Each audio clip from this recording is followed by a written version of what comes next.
55. Okay, we're going to kick off. Welcome, everybody, to, I believe this is number 15 of Draw Me Anything. I'm Jason Chatfield. This is Morris, my dog. I am a cartoonist and comedian in New York, and I am going to be doing these now twice a week. I've decided now that this is something it was an experiment, but now I'm going to permanently do it. DMA, Draw Me Anything, which is kind of a spin on AMA and Ask Me Anything. And halfway through each episode, I'm going to flip the camera and still chat, but draw either what we're talking about or what you request in the chat. So start thinking now about some things that you might like me to draw while we're chatting. Today's guest is someone I've been wanting to talk to for a long time. About 5 years ago, I lost time. When you lose time reading a book, I lost time reading his book. And I haven't had that in a very, very long time. I think it started as a blog, a collection, and we're going to talk about that. But easily two of the best books that I've read on process and on creative rituals and routines. It's called Daily Rituals and Daily Rituals: Women at Work. Two incredible books that genuinely changed the rewiring of my brain on thinking about how to live as an artist, as a creative person. And so I'm really excited to have him on. And he also has a fantastic Substack called Subtle Maneuvers, which we're going to talk about as well. So without any further ado, please welcome to DMA, Mason Currey. Hey, Jason, thanks for having me on. There it is. You're welcome, Mason. Where do we find you today? Where are you based? I'm at home in Los Angeles. LA. Nice. That's great. Thank you for doing this, by the way. This is really exciting for me. I'm going to geek out about this. I could talk about this book for 10 hours, but we only have 1 hour. Yeah, thanks for having me on. How did you come up with this initially? I seem to remember there was a blog at some point, right? Yeah, it was a blog that I started in the 2000s, just as a hobby for myself. I mean, truthfully, while I was procrastinating on a writing assignment that was due the next day, instead of doing this writing assignment, I was like reading about other people's writing process and habits and their routines to kind of try to jumpstart myself into doing this piece. And I've always loved those stories. How did writers structure their days, or artists, creative people? What was their routine? And I kind of thought, boy, somebody should just collect all these stories in one place. And at that moment, there really wasn't that place yet. So I just launched a blog for fun for me. And I think for the first year and a half, I had 12 visitors a month. I mean, I just sent it to a couple coworkers and my family. And then after a while, I had this moment where it kind of blew up and it got all this attention. And I was really lucky to have the opportunity to expand it into a book project. That's really, really cool. I like that. I like that it kind of just organically grew. I did see it as a blog initially. I think I have a friend who's a novelist, and she and I geek out about creative rituals and routines and for hours on end, because there's always someone you learn about and you and a lot of it is dumb. You're like, well, maybe this will unlock something. This will help me get this thing done. As if I just do what Da Vinci did. But it's definitely one of those things and the reason I went into kind of a wormhole and just lost time on this book was, and initially I read it on Kindle, and then it was so good that I bought a hardcover, and it's just got marginalia all over it. It was that I started noticing patterns, and I started noticing some really common, and I know you did too, but there's this sense if you read it in one or two long sittings, you get the sense that there's these people separated by centuries. All there's no way they could have been comparing notes, but they all seemed to find a couple of things in common that worked. And one was either working for 3 hours, 2 to 3 hours a day on average, working for the most part after waking, and somewhere in there's often a walk. Those are the three big things I noticed. Did you notice that? Yeah, for sure. And often a cup of coffee or tea is mixed in there as well. I mean, that was one of the challenges of the book, was it was oh geez, everybody just kind of gets up and has some coffee and goes to their desk and works for a few hours, and I thought, how am I going to make this interesting? It's going to be like the most boring book in the world. But I feel like what makes it fun is all the little variations and strange, Mm, eccentric habits and quirks, and sort of, the way everybody and the way it, gives you a real window into these people's personalities and their work lives and kind of what they were about.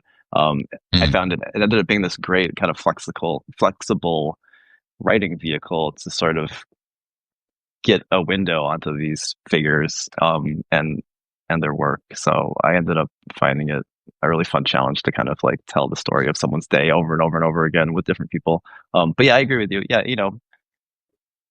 it's like in a way, there's no secret. You have to kind of like carve out the time and show up for it, yeah. usually on a daily basis. And I think writers in particular can't really do concentrated writing for more than 3 or 4 hours a day or 2 or 3 hours a day.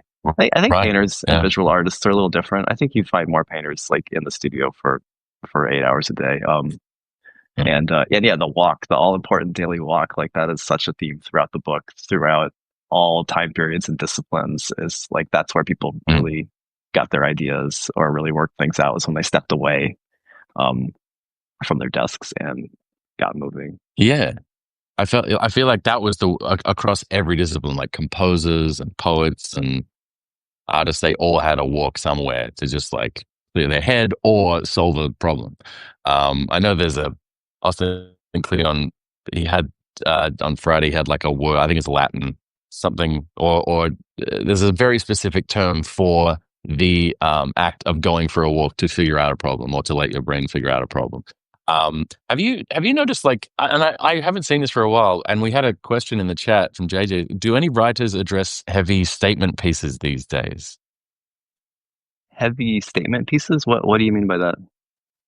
Like, are there like an artist statement, like a Um, manifesto or like a. oh man, good question. Yeah, I don't know. I don't see a lot of writer manifestos floating around these days. Or I mean, Or writers don't artists, generally have yeah. to write artist statements the way that artists do, thankfully. Um, I Mm, think the writer kind of has to write like the bio more often. yeah, But I yeah, think more I for haven't. artists, right? Yeah, yeah. So I haven't seen a good writer manifesto in a while. Yeah, and it does feel like an antiquated thing, but it just kind of trailed off into history. But it is something that I always think about. Like, if someone were to ask me, like, what's my, you know, ethos, my elevator pitch manifesto, I don't know that I would have like a compelling or like a clear one to be able to articulate. You know what I mean? Yeah, yeah, yeah. I know it's hard to reduce it down to one thing. I mean, my Substack is the title comes from this quote I ran across from a letter that Franz Kafka sent to his fiancee in the 19 teens, complaining about, he worked as in an insurance office, and he was miserable at his day job, and he lived at home with his family, and it was a noisy living situation. He could only concentrate on his writing late at night, and then as a result, he wouldn't get enough sleep, and he was always tired. And there's this great like sentence from this letter where he says, "Time is short, my strength is limited, the office is a horror, the apartment is noisy, and if a pleasant, straightforward life is not possible, then one must try to wriggle through by subtle maneuvers." And I remember reading that and Subtle thinking, like, maneuvers. one must try to wriggle through by subtle maneuvers. Like, of course, of course, that's the way to do, so many things in life. It's like you just have to like keep moving forward and kind of like, I just love that image of like kind of trying to find your path and making whatever like small adjustments you can. And I think that's where, Mm, these habits, reading about these habits is interesting and kind of inspiring, because you saw how people tried to adjust themselves to their circumstances, to their responsibilities, to their inner battles with procrastination or avoidance, mm. or low self confidence or whatever. So that's kind of become like, I guess, my, um, you know, the theme of my work life, or the statement. Yeah, yeah. Speaking of subtle maneuvers, I remember when this is a few years ago now. Substack introduced the chat feature, like a live chat feature, I think. And I was subscribed to you pretty early on, and I think you were talking about it was around Halloween or something, or the Met Gala or Halloween, I think. And Heidi Klum dressed as a worm. And it was just this ridiculous viral image of her as a worm on some red carpet. And I think you had talked about drawing Kafka because it was Kafka-esque. It was this weird, like you said, drawing Kafka as a worm. And I happened to be at the drawing board at the time, procrastinating. But I was like, I had this Substack app and it just kind of popped up saying that. And I was like, oh, I could probably doodle that. And so I quickly scribbled it. And I think I sent it to you on chat or whatever it was. And you were like, oh my God, I'm making that my logo. and then, Yep, and then this is, I still have it. there it is. This was the drawing of the Kafka as the Heidi Klum worm. Yeah, And I was very chuffed that you did actually use it for your logo for a while. I I did. did Yeah, not no, expect you to use it was it. fabulous. No, I mean, it was like I sort of just like, typed. I think it was the first time I used Substack Notes and, just thought I'd fire off Yeah. something random. And then it was like you popped up like instantaneously. And I swear, like 2 or 3 minutes later, you had drawn that. So it was really cool. I felt like Kismet. And yeah, what a great, what a great, bizarre image. Um, yeah. Yeah. Thank you for doing that. I love that. That was just I was struck by, and I told some friends, I was like, oh my God, Mason Curry, and I was like sharing it with people, go, look, he put my thing, because I was such a big fanboy. So I was very chuffed. But I wanted to kind of talk to you about your Substack for a minute because you were on pretty early. You kind of joined, um, like 3 or 4 years ago, right? Yeah, I started it in February 2020, so really just a few weeks Right, nearly 5 years before ago. the COVID lockdowns. So it ended up being such a great kind of lifeline for me. I had just started this book project, and it's nice to have something a little bit more connected with people and shorter form and smaller scale to be working on at the same time as you're working on something really ginormous. And then Mm, the book ended up being kind of this monster thing that I could never quite seem to like wrestle into control. And so the newsletter really ended up becoming this great way for me to sort of like work through all my book struggles, like week mm, after week, try to figure out hmm why was I so blocked, or how does anybody do this kind of work, or what are the ways to approach it, not just in terms of like literal process or habits, but sort of habits of mind or attitudes. So I mm. was kind of like giving myself pep talks or finding inspiration or the kind of figures who would give me the strengths that I felt like I needed to sort of work through this thing. So it's been an interesting kind of journey on like getting stuck and getting unstuck and using the newsletter to sort of fuel that. And of course, also using the newsletter as an escape and procrastination from this big project I couldn't finish. Yeah, So that's yeah, how I found it. I was it's been great. procrastinating. Yeah, I was talking to Austin Kleon about it a couple of weeks ago. He just joined, by the way. He's watching. He's a fan of yours. I think I had I brought you up when we were talking because I think I found your book because I was procrastinating on something. And when you start like digging in on, you start noticing your habits of like digging in on, oh, maybe I'll just look up what Maya Angelou did. She went to a hotel room and had nothing but a Bible and a little bottle of sherry, and she went to a Oh place to do yeah. a thing. Yeah, You that's one of my know, favorites. Yeah, for people who haven't seen it, she would rent like a crappy little motel room to do her writing because she couldn't write at home because she yeah. felt like it sort of held her back somehow. So she would keep in the motel room a dictionary, a Bible, a deck of playing cards, and a bottle of sherry. What a great image of the writer's life. Random.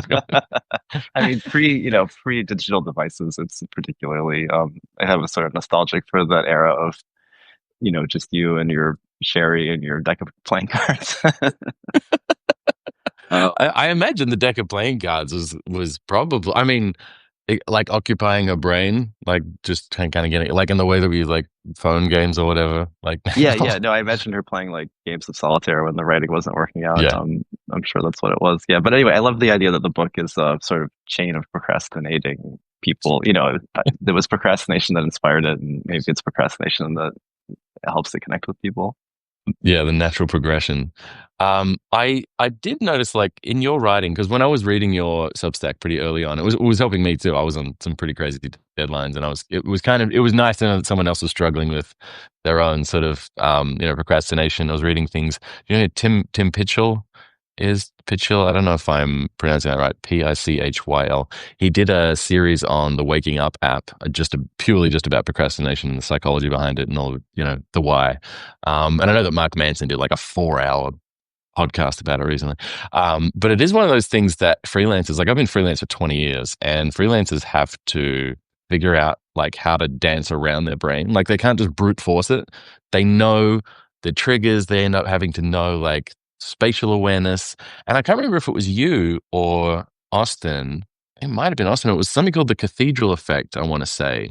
I might be misquoting that, but it's like the idea that when you're thinking of ideas, you have like a high ceiling, or you have like a sky, or you have like an open space. And then when it comes time to get down and like edit it or hone it, or like, really like churn it out and tear up drafts and things, like it's good to have like a small space, like a lower and smaller with less distraction, almost like blinkers. And Yeah, that, that makes a lot of sense. yeah, that one I think feels like just like another tool in a toolkit for just like basically playing around your monkey mind.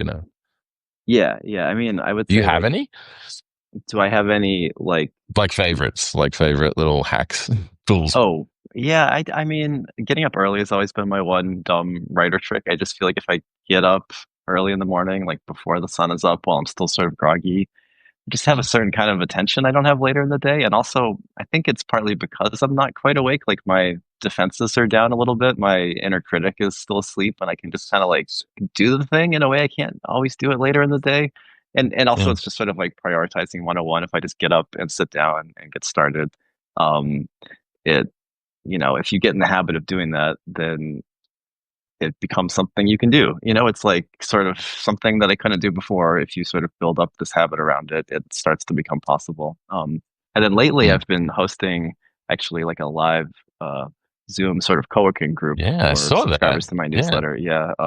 Mm, So now I get up at 5:30 and I kind of like make myself presentable, and then I turn on the Zoom and I say good morning to everybody, and we all turn our cameras off and we work together, sort mm, of separately together, um, yeah.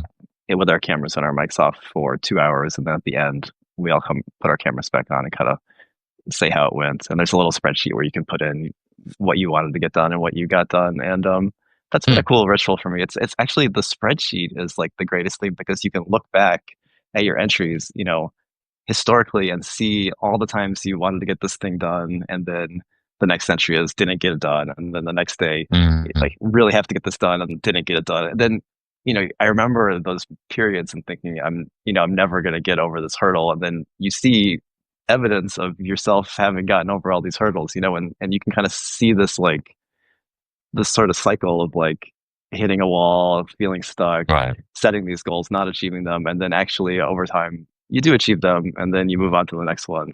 So that's been a cool ritual for me recently. Yeah, I didn't. Yeah, the spreadsheet element is, but that's a pretty cool idea. I've heard of like body doubling for people with like Yeah, like attention issues. And just even the idea in the back of your head that there's someone even just vaguely subconsciously present, like it just forces you to, well, we're all doing this together and we're accountable. It's like accountability buddies. yeah. I think I mean, that's a I've really yeah, interesting way to do it. yeah. I mean, it keeps me. I feel like I can't come back on camera at the end and like lie to everybody. I sort of feel like responsible to the group. So, Yeah. if I really just like slacked off the whole time, I'll just admit it. But because I don't want to have to do that too often, it does usually keep me a little bit more on task. So that's one of my big things. The other thing, actually, you were talking about how you almost need like blinders on when you're working. When I was working on the first Mm, book, I was living in Brooklyn and in a very drafty apartment, and it was like cold in there when I was working early in the morning, and I got in the habit of wearing like a hoodie with the hood up, and that became almost like literal. It got to the point where I almost like couldn't write without the hood up. It was like wow. literal blinders. It was just sort of like you and the computer screen. And I mean, living in LA, it's harder to do that because it's a lot warmer. But I do still Yeah. sometimes like to have like the hood up or something like on my shoulders. It's the sort of like cocooning process, or maybe Mm. it's sort of a security blanket. And so that's my other trick. Yeah, it could also. I mean, I've heard of other people putting on a uniform, like even when they work from home and they're never even on screen, they have like like a work uniform that they just like wear to get in that mode, like or even like I was talking to a comedian friend recently about the fact that like comedians have like a comedy uniform, which is like they pretty much wear the same thing on stage sometimes, just to kind of get into that. All right, I'm in costume, like I'm in this mode now, so I can focus and I can just be. This is the thing that I wear when I'm doing X, and then this is what I wear when I'm doing Y. I had a similar thing with like a hoodie that I used to wear when I was drawing, and it does flip you into a mode. Like it does kind of Yeah, yeah, there is yeah. that There's element of it something as to well. it. Yeah, I mean, I think that's the thing with a lot of these rituals in the book and, just out there in the world is Right. it's a way of kind of like walking yourself a little by little or step by step into a frame of mind where you can do this kind of funny, unpredictable, slippery work. It's like there's a story in the book from the novelist William Styron that he had to listen to classical music before he sat down to write because he needed to feel exalted enough to face the act of writing fiction. I thought, what a great way to put it. Like you have to get into a certain kind of headspace. It's not just like you can walk the dog and eat some Yeah. cereal and then go straight into this work. You sort of need to like help yourself get there. So I think a lot of these things, even if they're sort of silly or maybe they're superstitious, I think if you believe that they work, they kind of do. I mean, they do help you access some other state of mind that Mm. you need to get into. Perhaps Yeah. that's my No, I theory think anyway. that's right.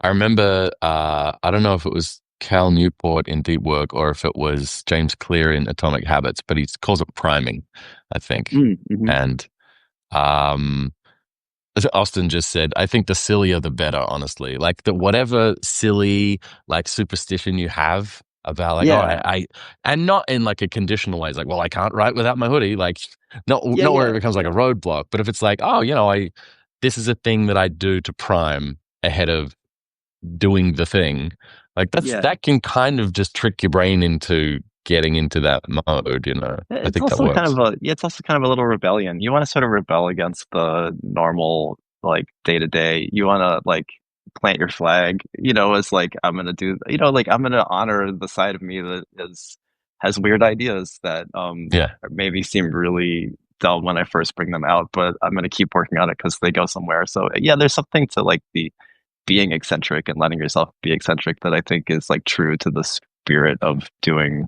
creative work or artwork. Yeah. Yeah. Was it Yeah. Balzac who had the 50 cups of coffee? Is that it? Was it I mean, that's the legend. I think they were, allegedly? I even someone read a pretty good article about like, did Balzac really drink 50 cups of coffee a day? And the conclusion of it was they were very small, like almost like Oh, espresso sized cups, and that he may not have still, drunk that's it a more. lot. But the Balzac thing was his biographer said he had orgies of work followed by orgies of pleasure and relaxation. So he had this absolutely insane routine, but he would only keep it up for a couple of weeks at a time. Um, and he also Yeah. I think he died when he was like 54, so he's not necessarily anyone to Probably of some emulate. kind of colon related disease. I think it was something. It's just, So let's not go that far. But uh, yeah. I mean, I like the yeah. story of David Lynch, R.I.P. David Lynch, going to Bob's Big Just Boy, love this David Lynch. classic Los Angeles diner, and he would go after the lunch rush and sit at the counter and order coffee and a chocolate shake, and he would drink all this coffee and drink this big sugary shake, and then get all these ideas and write them down on napkins on the counter. It's like such a great vision you know, of just the creative process, and it seems so like true to his spirit. Yeah, that's the most David Lynch thing I've ever heard in my life. The I read his book Catching the Big Fish because when I started doing transcendental meditation, it was like he and Jerry Seinfeld and a few other people were kind of talking about it publicly, like how it affected their creative, process.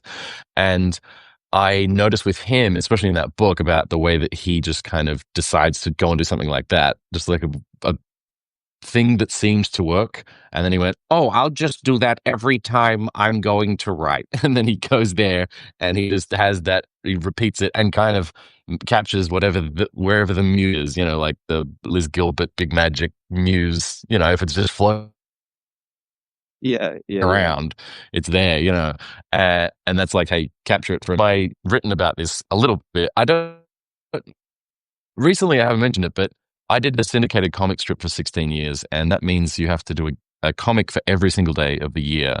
So 366 comic strips a year for 16 years. And it's thousands and thousands of ideas you have to come up with. And the thing that I tried everything. This was part of me reading your book, by the way. I was like, ooh, maybe find another one. Um, and the one that I found, and it's very silly, and maybe 50 years from now, when people are digging up creative rituals from people from our decade, our generation, this is one of the dumber ones, but I call it Scotch Bath Sunday. And what it was I would turn off my laptop, my phone, I would run a bath, and I would a glass of scotch, and I'd have a yellow legal pad and like a Trumbo esque, like, desk on over my lap in the bath. And I wouldn't let myself get out of the bath until I had done like 12. And the weird thing about it is, it cocooned me, like it gave me, it was a high ceiling, first of all, so that kind of helped, but it also kind of cocooned me in this like completely focused and safe, like, I guess, safe thing to just like throw out ideas and be creative. And it's like getting your best ideas in the shower, except it's a bath. Yeah, And yeah, yeah. I did that for years and years and years, and it was just my weird little thing that I thought, oh, I've found the thing that helps me churn out, gags every week. Yeah, yeah, yeah. I mean, it has so many elements of like success of It's, in Kansas City, 2022, and I had mentioned it to another. Yeah, I mean, it's got a bunch of pieces to it, but I had mentioned a guy called Dave Coverley who does a panel called Speed Bump, and he was like, "Wait, did I tell you about that?" And I was like, oh man. "My studio," so that I could work from, and it's not hooked up to. There's no water. It's just him and a sketch pad. I was like, "It's so talked about this." He's like, "Yeah, bathtub, genius." It's Yeah, I very mean, strange. well, I mean, it makes sense. You're kind of you're limited in your space and what you can do, and it's pleasurable, and um, you associate it with it having worked in the past, and yeah, it turns it into sort of it turns it into playtime, which I think helps. Yeah.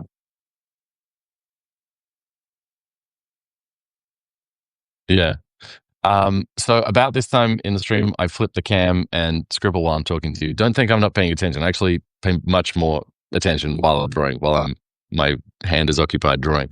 But anyone in the chat, if you have recommendations, I know Debbie's just got here. A lot of regulars are back in the chat, so please draw. I can draw me anything. Let's make it anything. Not no politics today. How about that? Nothing political. Is it no tanks? Yeah. So so I'm going to flip the camera and draw while I talk. But I wanted to ask you about. There was something I read. I think it was in either Calypso or Happy Go Lucky or something. It was David Sedaris talking about the fact that for most of his day, and literally like 8 9 hours, he would walk around, think in France, in his French place, picking up litter, like picking up garbage. And with his initially, I think it was like his obsession with his Fitbit, trying to get his steps in. But yeah, it was such an interesting thing that he is one of the most prolific essayists, and yet he spends the majority of his time walking around picking up litter. It's crazy. Have you heard about anything like that, or his? Yeah, I have. I've also read something he wrote about that. Yeah, he spends his whole day. I don't know if he does this all the time, but yeah, it's exactly like you said. He will spend the entire day walking around picking up trash, like on the side of the road. And yeah, it makes me want to know more. I'm assuming Yeah, right. he's. I don't know if that's during a time when he's just gathering ideas and kind of priming himself up for a writing phase, or if Right. he's writing in the mornings before the trash gathering. But yeah, it's a great. I mean, what a testament to the power of walking. I mean, probably a lot of Yeah. us, including me, should spend vastly less time at our desks and more time just kind of wandering, and we would probably write more, and it would be a better quality. Yeah. Well, I think with him, he did say that he would carry around these little stenographer notebooks, like these little, like a very specific brand. I mean, that was his ritual, was like it had to be this very specific kind of spiral bound little, notebook. And he would like jot down ideas or edits to existing ideas that he would Okay. have. Um, and it was interesting to sort of hear him talk because I was listening to his like masterclass, I guess, on humor writing. And yeah, he would Cool. Yeah. talk about that, about the perambulatory, like the way that that helps him get into a mode instead of sitting at a desk and staring at a blank sheet of paper. It's like it's more of a um, uh, I guess, yeah, just like a portable studio, a portable office. And he's also doing something where he feels he's of use while he's doing it. Yeah, that's great. I love that. I know it's sometimes as a writer, it's easy to feel like you have withdrawn from society, and Yes, I yeah. think there's something to be said for staying in the world. A lot to be said for that.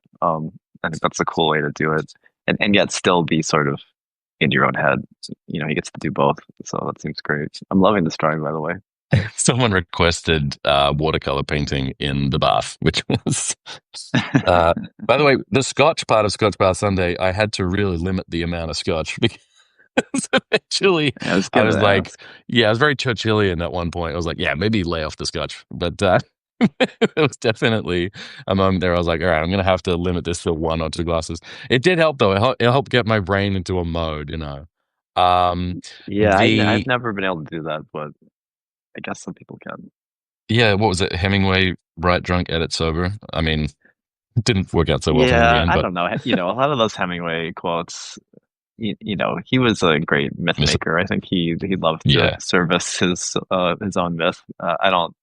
I mean, the things I've read about him was that yeah, he got up early in the morning and he wrote for a couple hours, so then he went right, and caroused and drank, and I don't right. think he actually was writing drunk very often.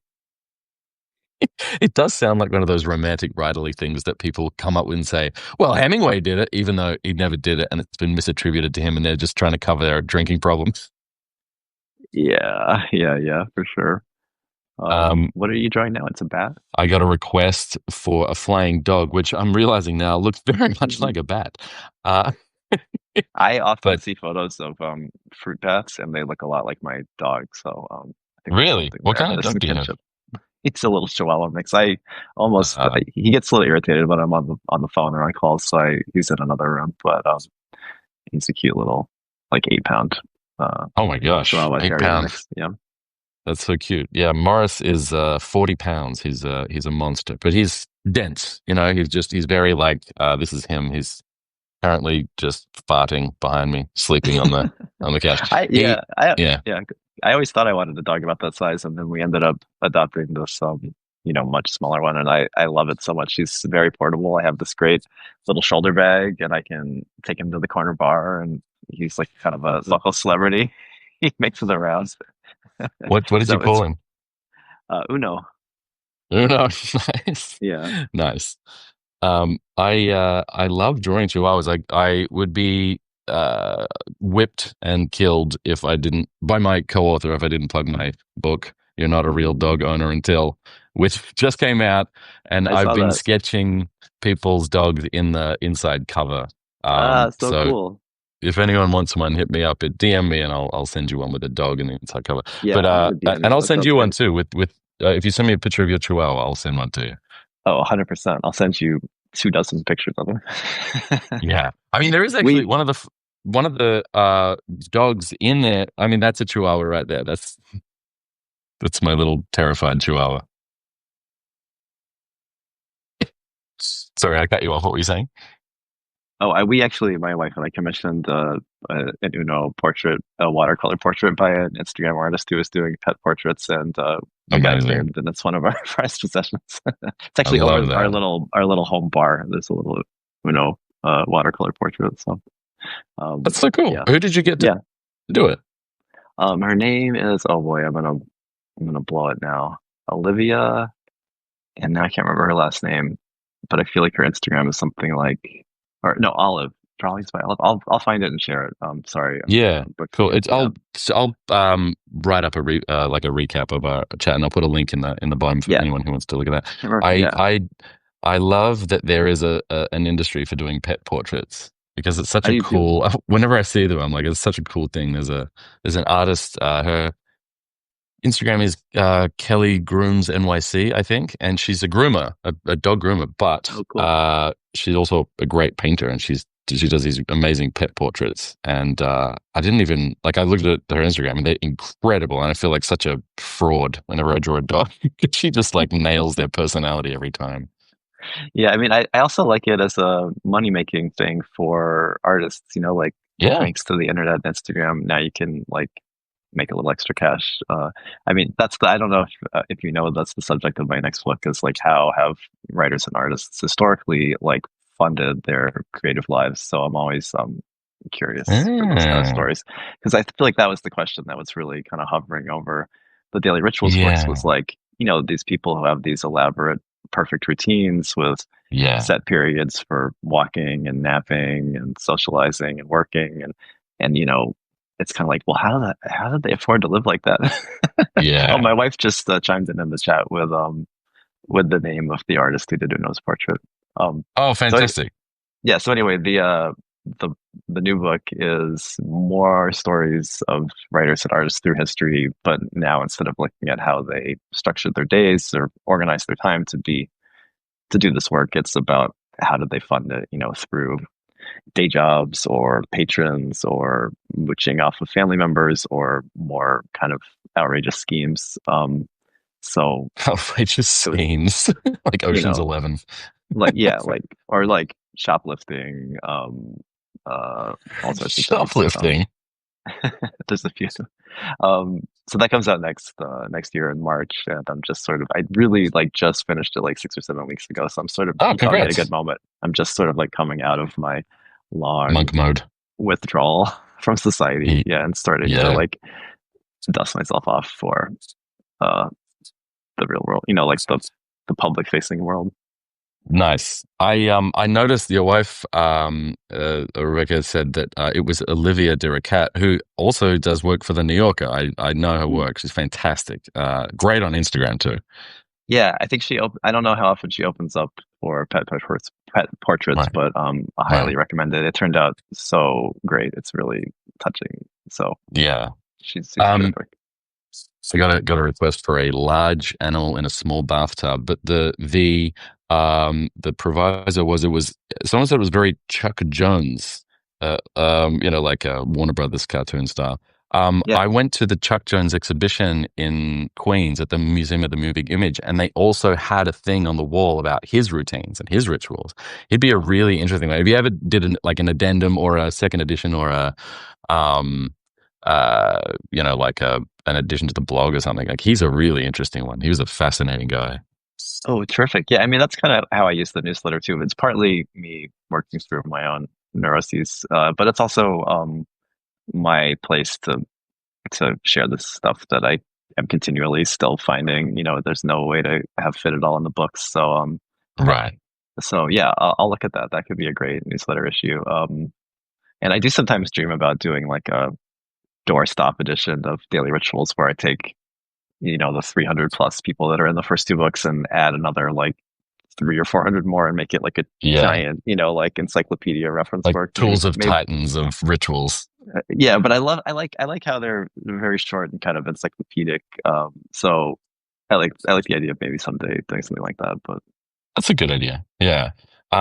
There was a uh um I want to say with your book, there was I guess a community that built around, and I want to get back to what you're working on with the book that you just finished, like how artists actually make a living now, as a means to be able to carve out time for their art, because very few artists are just artists now. They do a thing, they have either a part-time or a full-time gig, they do something else to make money, they have another form of income. And it's such a like I remember when I first became a cartoonist and moved to America, I was so amazed that so many cartoonists only did cartooning. like the professional ones. And it was such a because in Australia there are just it's not there's no opportunities. There are very very few opportunities for a cartoonist, even if you're the most talented. Like there's a guy called Anton Emden who was easily like one of the most prolific and incredibly talented cartoonists in Australia, and even he was like struggling to make it work as just as a cartoonist alone, which is tragic because it means we're going to see less of his work, you know. And Yeah. it's such a big piece of being an artist now, like figuring out, all right, how are you actually paying the rent?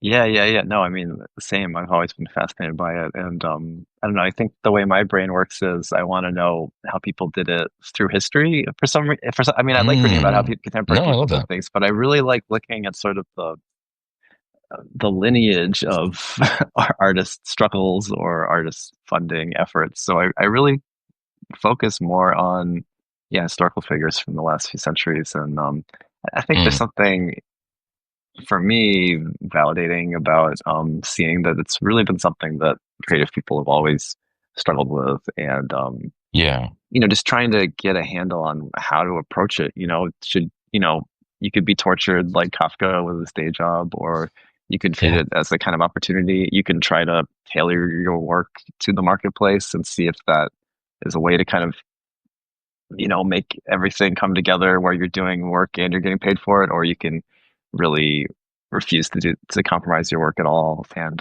right, just be a lawyer or a doctor. All those kind of stories. I just feel like for me the book was like holding up different, like looking at this dilemma from a bunch of different angles. So here's how one person tackled it, both kind of right. logistically and also sort of emotionally, how they oriented themselves toward it, and then just kind of going from one to one. That's good. I mean, that feels like a really nice way to do it because it's not like a, side hustle hack, like, thing where it's like you're building this, drop shipping store on Shopify or something like finding a passive stream of income is great and everything.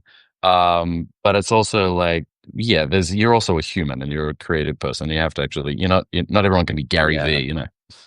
Yeah, I wanna sort of universalize it about the the like what the dilemma is really about. You know what I mean? That it's really Yeah. about, do you have the strength and the fortitude to prioritize this thing that's often Mm. very vague and uncertain, and that the world often is really not asking for, and that people might Yeah. look at you like you're crazy, and it might take you years and years and years to get it to some place where it's interesting and people care about it. And like, what does it, what kind of character and emotional orientation toward the issue can help you sustain that thing in a world that often um, doesn't care to care about it or care to fund it. So I Right. think that's where I come at the problem from. There's a Right. terrific book though called, well, it's very depressing, called "The Death of the Artist," which where the Oh, author interviews like 100. It's all sorts of creative people about just like really practically how do they fund their work. I have it on the shelf actually. right. And so if you're Who's looking it, for who's like it a by? more, his last name's hard to pronounce, William Dereshevitz, Ah, yeah, sure. Dereshevitz. Polish. So if you're really Mm. looking for just like how do people do it, musicians, artists, writers, like he talked to them a bunch, like 100 people. It came out a few months Wow, ago, so it's kind of like that's really cool. my book is sort of maybe the historical Right, right. corollary to that. Um, I saw somebody asked in the chat, "What's the weirdest ritual?" I think the all-time weirdest Yeah. one is the 18th century German playwright and poet and philosopher Friedrich Schiller, who Okay. supposedly kept a drawer full of rotting apples in his workroom because he needed the decaying smell in order to feel the urge to write, or so he said. Seriously. I mean, I do think there's something to smell as a trigger or Yes, a definitely. way of getting yourself into the creative zone or into this state of mind that you need. A lot of people will like light a candle or do Yeah. something like that. But I love the drawer full of rotting apples. Like That's a that's the little smell. extreme. Yeah. Like he I figured it have out. this. That's This is my all this work time. smell. If I'm Okay, switching yeah, gears yeah. into work, I've had this for like 5 years, and it's a specific smell that gets me into work mode, and that Yeah, yeah, definitely yeah. works. Uh, yeah. So That is a weird one. The writing apples is a bit of a weird one. I like the idea that like that's it. Like people are sometimes will ask me like, oh, so you've studied all these people, like what's the secret to being more creative? But it's the real answer is like of course there isn't a secret, and you have to kind of figure out your own Right. things. But I like the idea that oh, the secret's rotting apples. Like we like nobody we've all been ignoring it. It's been there all this time. It's just a drawer full of rotting apples. Yeah. I mean, there may be something to it, but I don't know. None There of us could are be willing some to try it. science behind it. Right. There was another mention in the chat. Um, uh, it was, and you've got a lot of fans in here, by the way, who read your stuff. And when I mentioned that I was going to be speaking to you, I had a lot of cartoonists through to go, oh my God, I love these books. I'm obsessed. Thanks. And so there was one, Pam was saying, thanks for covering women's creative rituals in volume 2, which was great. Like, I know that it's like, and you had mentioned this in the preface of the book, I think. But it was sort of like, yes, it's by virtue of the fact that it wasn't as well documented a long time ago, and it was harder to source. But I'm glad that you did do that, because there were a lot of people in there that I actually I was like, yeah, that would make sense. Like what they were able to do in the time. Speaking of people doing it under like really tight stress, a lot of them had families. They had to raise families, and they had to do. They had a lot of other responsibilities where they had to strive to prioritize their work. And I remember on Friday, I think Austin had mentioned he makes an appointment with himself as if he's doing a newsletter on a Tuesday and a Thursday, I think, to write, to work on his book, as if it's an appointment with, to do that thing. And I noticed that pattern as well in that book in particular. Yeah, yeah. And then the second, I mean, Harold's holding up because I know not everyone has seen them, but the first book was it's like 150 plus writers and artists and composers and other creative people like from the last 400 years or so. And it is more male dominated. I really regret not getting a better gender balance there. So the second volume is all women. And yeah, the second volume, it has a much different tone. I think it's much more about just trying to fighting to get to your work. Like so Yes. much effort to just find like a couple of hours a day because so often Right.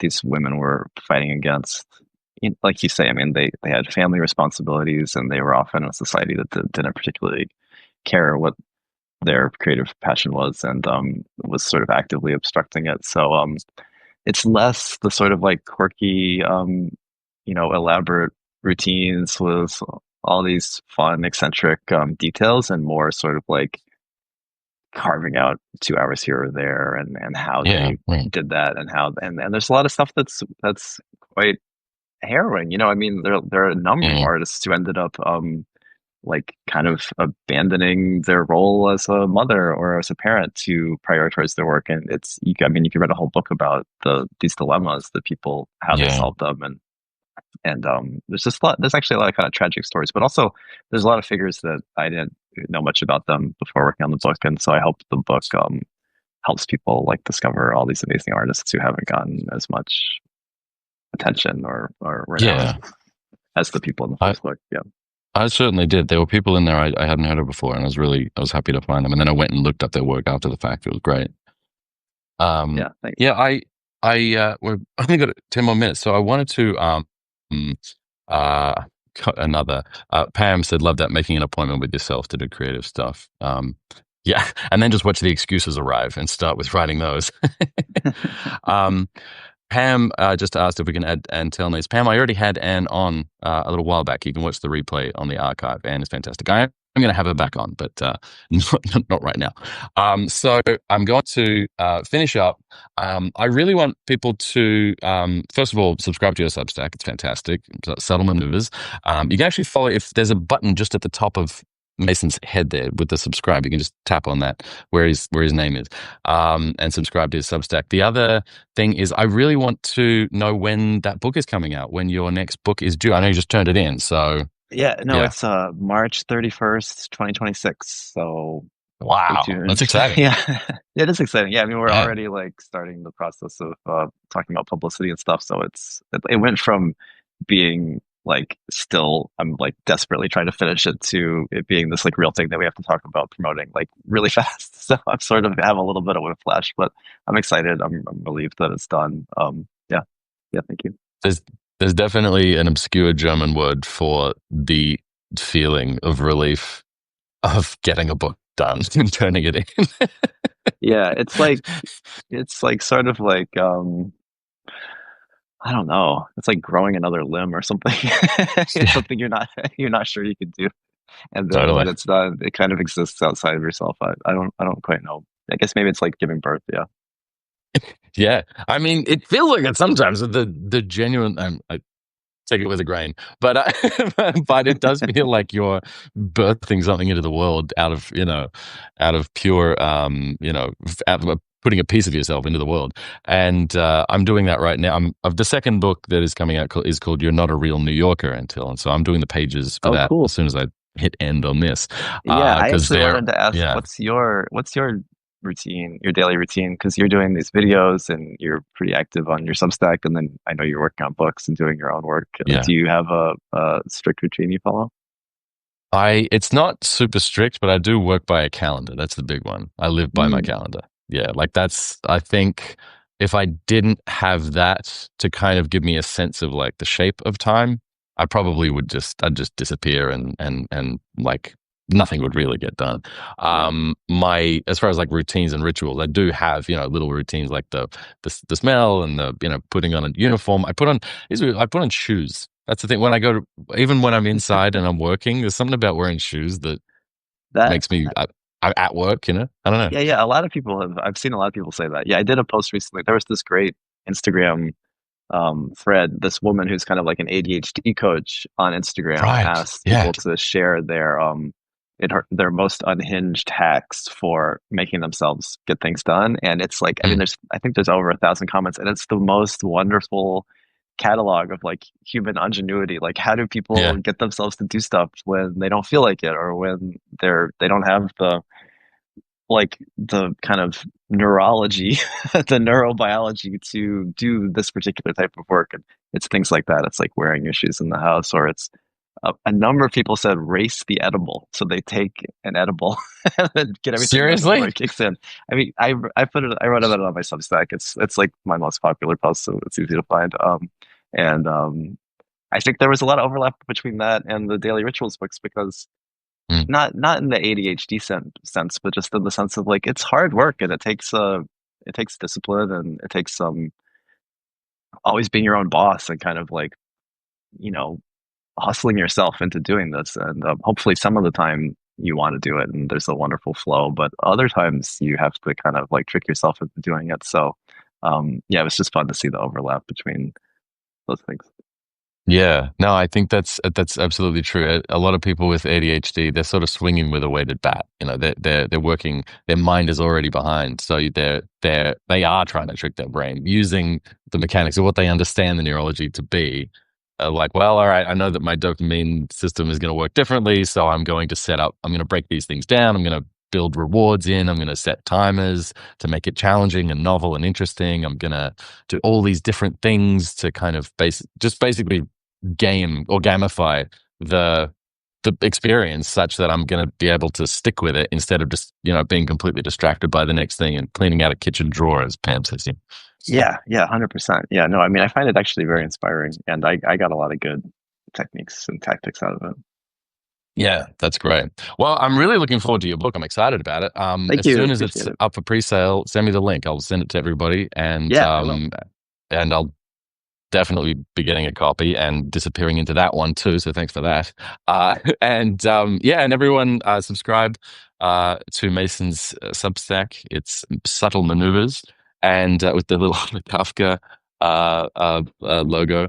Yeah, and this is really interesting. This is so much fun. It's my favorite topic in the whole world. So I wanted to have you on as a guest. I've always wanted to talk to you. I've always wanted to meet you. So I'm glad I could actually do this. This is amazing. Yeah, yeah, no, this was so fun. Let's do it again sometime, and it's great to meet you. And yeah, thank you for the kind words and for the opportunity. I was happy to be here.